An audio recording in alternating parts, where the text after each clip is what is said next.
Hello guys, this is Ambuj Mishra and welcome to our YouTube channel Crux Pandas. In this video, we are going to know how to use Google Colabs, what are the features that Google Colab provides us and basic commands that are used in the Google Colabs. Google Colab is a free cloud service of Google and now it supports free GPU. If you are a competitive programmer and works in a Python, then Google Colabs works as a compiler for your Python code. Google Colabs is especially designed for the machine learning, data science, and computer vision tasks. You can use popular libraries such as Keras, TensorFlow, PyTorch, OpenCV, and run your code on cloud by using your browser. More technically, Colabs is a hosted Jupyter Notebook service which provides free access to computing resources including GPUs and TPUs. Colab also allows us to use and share Jupyter Notebooks with others without having to download, install or run anything. So open your system browser, type colab.research.google.com, otherwise directly type Google Colab. You will come on this website. You require to sign in with your Gmail account. Click here to sign in. Write your email address and write your password. You will get this pop-up screen. Here you can open your already exist IPython notebook, or you can open your notebook which is on your drive. You can also open your notebook which is on GitHub. You can directly upload your notebook if you have already. Otherwise, click on new notebook, that create a new notebook. So you will come on this type of a screen. This is same like a Jupyter screen. Colab also provide the dark mode. You can use this by clicking on the tool.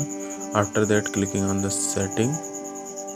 Then go to your theme and select the dark mode or adaptive mode, what you prefer. When you click on save, it will come on the dark mode interface. I am using white mode only. You can run your code on your local machine as well as Google Cloud by using the Google GPU. You have to go to runtime and click on the change runtime type. If you select none, it use your local machine. Otherwise, if you select GPU, it will connect to your Google GPU and run your code on cloud. You can also use TPU, which is Tensor Processing Unit. I am using GPU here. Click on GPU and click on save. Click on connect, which connect to your GPU or local machine.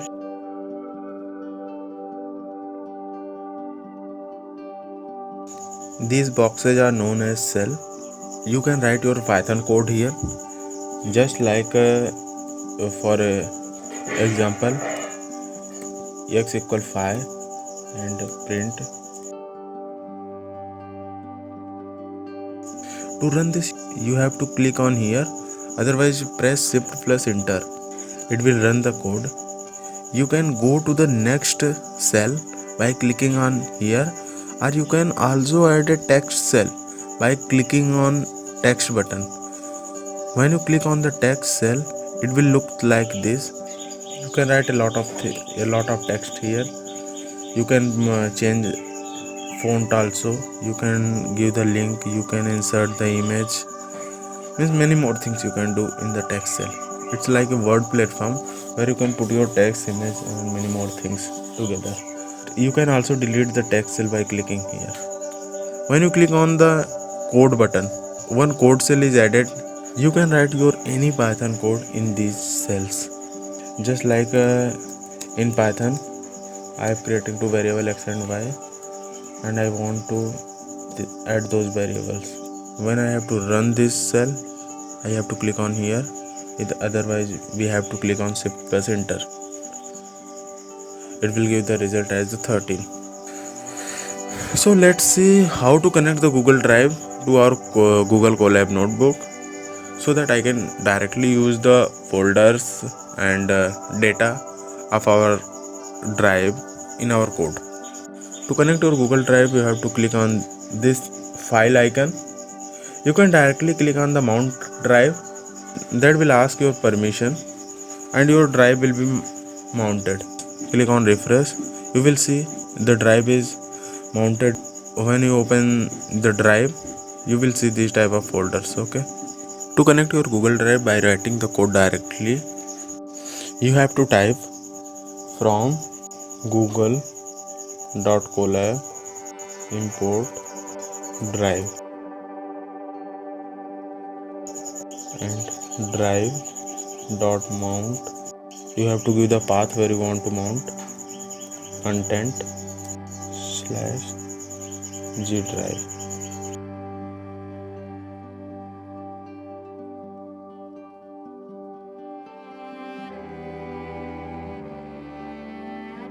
Run this cell.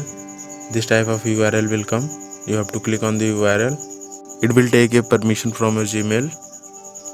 Click on Gmail account. It will ask you permission. Click on allow. You have to copy this code. Paste those code here and press enter. It will connect your Google Drive. When you refresh your folder, you will get this. My name G drive. Okay. Along with your code, you can also write your command in this cell. For example, you can check your current working directory by writing the pwd. To change your current working directory, you have to write %cd. After that, you have to give the path. To come one directory back, you need to type the command cd space and 2 dot. Shift enter. For example, right now you are in the content/sample data. After running this command, you will come one step back. Okay. All the command is written by the exclamation mark. What I noticed that when we write the change directory command with these marks, sometimes it may be error. So that we use the percentage instead of exclamation mark. To install any library in the Colab, you just write the exclamation mark and pip install. And after you have to give the name of the library. For example, I am giving here NumPy. This will not work always, but most of the time it will work. When it is not working, you should follow the specific command which is given in that library. To import any library, you have to write the same command as you write in the Python, because this is the Python environment. Import NumPy as np. Now I am going to show you how to clone any GitHub code in your Colab notebook. For that, you need to go to the GitHub code which you want to clone. For example, this is the TensorFlow Object Detection API. I want to clone in our project. Click on the clone or download. Copy the URL and come to the code shell. Write git clone and paste the URL which you have copied. Shift enter. It will clone the GitHub repository at the current working directory. You can see this. And if you want to run the whole cell by a single click, you have to go to runtime and select the run all option. If you want to interrupt any execution, select the cell and click on the interrupt execution. And if you want to reset your runtime includes removing all the variables and all the outputs.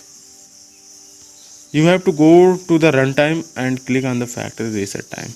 There are a lot of options you will get here.